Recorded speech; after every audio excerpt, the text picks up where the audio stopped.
Welcome to MLT अड्डा friends. तो friends, आज जो हमारा वीडियो है वह है एमसीक्यूज, जो बहुत सारे एग्जाम्स के लिए इंपॉर्टेंट क्वेश्चंस है।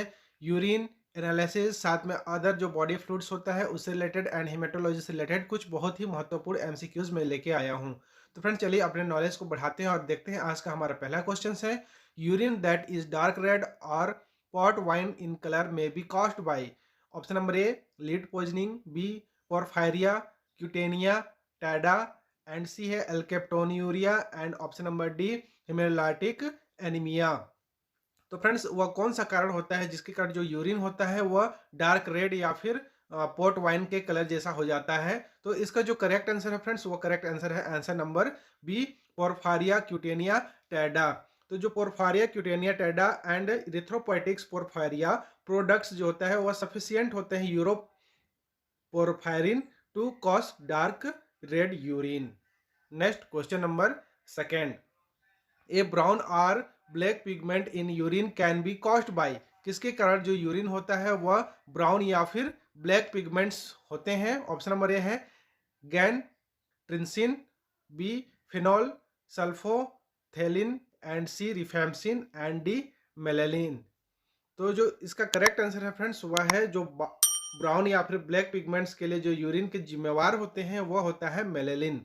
तो जो एक्सर्शन ऑफ मेलेलिन इन मेलेग्नेंट्स मेलोनेमा, तो इसे मेलोनेमा कहते हैं। और जो homogentisic acid in alkaptonuria cause the urine turn to black on standing, so causes by melanin. Next question number third. Which of the following crystal is the cause of gout. कौन से crystal के कारण got disease होते हैं? Option number ए, जो got होता है friends वो एक प्रकार के आर्थराइटिस डिजीज होते हैं। वह होता है option number A uric acid and monosodium urates, B calcium pyrophosphate or apatite, and C calcium oxalate, and D cholesterol. And इसका जो करेक्ट आंसर है फ्रेंड्स वह answer number A uric acid और मोनोसोडियम यूरेट्स। तो friends, इतने जितने सारे crystal होते हैं वह सभी के कारण जो होता है जो क्रिस्टल इंड्यूस एथराइटिस होते हैं, क्रिस्टल से होने वाले एथराइटिस होते हैं। बट जो monosodium urates and uric acid जो होते हैं वह 90% जो गॉट्स के पेशेंट होते हैं उनमें इन्हीं के कारण जो गॉट डिजीज होते हैं वह यूरिक एसिड या फिर मोनोसोडियम यूरेट्स के कारण होते हैं। चलिए अब नेक्स्ट क्वेश्चन नंबर 4 की ओर बढ़ते हैं। Question number 4, what is the most common cause of male infertility.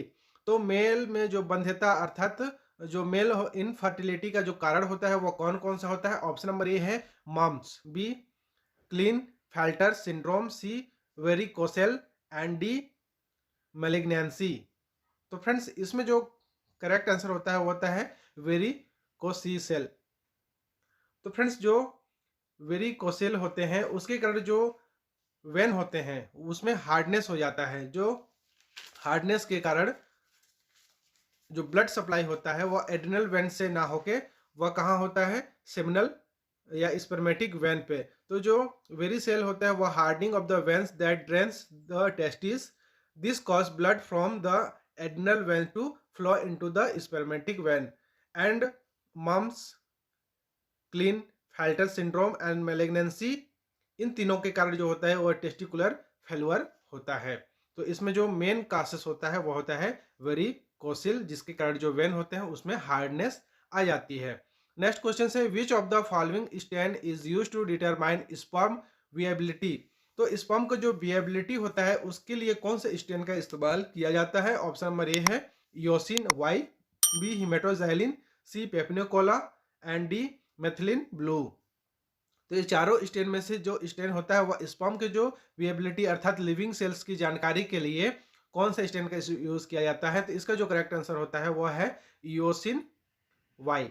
और योसिन जो वाई होता है वह excluded by living sperm and use to determine the percentage of living cells, and haematoxylin and Papanicolaou with methylene blue, ये जो तीनों stand होते हैं वो यूज किए जाते हैं एवेल्यूएट ऑफ स्पर्म मॉर्फोलॉजी।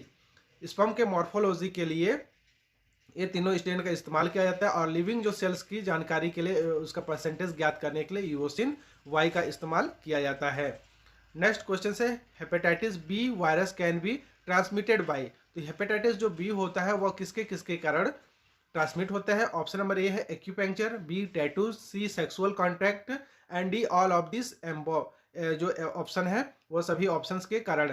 तो फ्रेंड्स इस जो एक्यूपंक्चर होते हैं, अगर एक्यूपंक्चर जो किया जाता है एक ही नीडल का इस्तेमाल उसमें एक्यूपंक्चर करने में करते हैं, या फिर टैटूज का इस्तेमाल करने में, एंड सेक्सुअल कंटेंट, तो इन सभी माध्यम से जो हेपेटाइटिस बी होता है वो फैलता है। और जो जितने भी ब्लड कंटेंट्स होते हैं फ्रेंड्स, उन सभी के द्वारा जो ह्यूमन सिक्रेशंस होते हैं उसके द्वारा जो हेपेटाइटिस बी वायरस फैलने की पूरी चांसेस रहते हैं। और ब्लड कंटेंट से तो 100% एक दूसरे में ट्रांसमिट होता है। इसके अलावा जो हेपेटाइटिस ए एंड हेपेटाइटिस जो सी होता है वह फूड से रिलेटेड होता है, वो फूड के माध्यम से, ओरल फैकल कंटेंट्स के माध्यम से फैलता है। चलिए नेक्स्ट क्वेश्चन नंबर 7 देख लेते हैं। Which inclusion may be seen in leukocytes. Option number A Dohle bodies, B basophilic stimulating, C malarial parasites and D Howell Jolly bodies. And friends इसका जो करेक्ट आंसर होता है वो होता है जो ढोल बॉडीज होते हैं। Next question number 8, which test would be abnormal in a patients with factor 10 deficiency. तो कौन सा टेस्ट जो एबनॉर्मल रिजल्ट प्रदान करते हैं जो फैक्टर 10 के डेफिशिएंसी में, प्रोथ्रोम्बिन टेस्ट या फिर एपीटी ओनली, अर्थात या फिर ये दोनों A and B, and option number D thrombin time TT. तो इसका जो करेक्ट आंसर होता है फ्रेंड्स वह है answer number C, option number A and B दोनों, अर्थात पीटी एंड एपीटीटी दोनों में ये जो टेस्ट होता है वह एबनॉर्मल आता है जो फैक्टर 10 की कमी के कारण। तो इसका जो करेक्ट आंसर है answer number C. Question number 9, the most suitable product for treatment of factor 8 deficiency is. Factor 8 deficiency के लिए कौन सा जो प्रोडक्ट होता है उसका ट्रीटमेंट किया जाता है, कौन से प्रोडक्ट के माध्यम से इसका ट्रीटमेंट किया जाता है। ऑप्शन है fresh frozen plasma, B factor 8 concentrate and C prothrombin complex concentrate and D है फैक्टर 5 लीडेन। तो इसका जो करेक्ट आंसर होता है फ्रेंड्स वह है फैक्टर 8 कॉन्सेंट्रेंट। जो फ्रेश फ्रोजन प्लाज्मा होते हैं उसमें तो कंटेंट्स रहते ही हैं, जो फ्रेश फ्रोजन प्लाज्मा होता है उसमें फैक्टर 8 होते हैं, but it is no longer use as the primary treatment. इसको प्राइमरी ट्रीटमेंट के लिए यूज नहीं किया जाता है। For factor 8 deficiency and prothrombin complex concentrate is use to treat patient with factor 8 inhibitor. तो फ्रेंड्स इसमें जो करेक्ट आंसर होता है वह होता है फैक्टर 8 जो कॉन्सेंट्रेट होते हैं इसका इस्तेमाल किया जाता है फैक्टर 8 डेफिशिएंसी के लिए। चलिए next question number 10, which immunoglobulins can cross the placenta. Placenta को क्रॉस करने वाला कौन सा इम्यूनोग्लोबुलिन है। ऑप्शन नंबर ए है आईजीजी अर्थात immunoglobulins gamma, B option number IgM immunoglobulins mu, IgA immunoglobulins alpha जिसको कहते हैं, एंड ऑप्शन नंबर डी है आईजीई इम्यूनोग्लोबुलिन्स एप्सिलॉन। तो इसका जो करेक्ट आंसर होता है फ्रेंड्स वह है आंसर नंबर ए आईजीजी।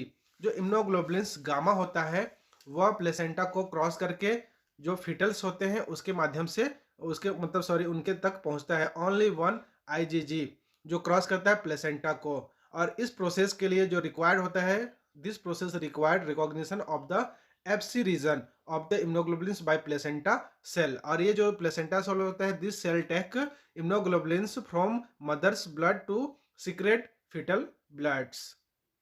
तो फ्रेंड्स ये रहा आज का हमारा जो टॉप 10 क्वेश्चंस एमसीक्यूज जो आपके सभी एग्जाम्स के लिए बहुत ही हेल्पफुल होने वाली है। और इसका पीडीएफ का मैं लिंक नीचे दे दूंगा फ्रेंड्स, अगर आप लोगों को आवश्यकता है तो जरूर नीचे कमेंट्स करेंगे। और उम्मीद करता हूँ फ्रेंड्स ये वीडियो आपके लिए बहुत ही हेल्पफुल रही होगी। ऐसे ही वीडियो को नोटिफिकेशन पाने के लिए चैनल को सब्सक्राइब करके बेल बटन के ऑल नोटिफिकेशन को क्लिक करना ना भूलें। तो thank you for watching, have a good day, जय हिंद, जय भारत।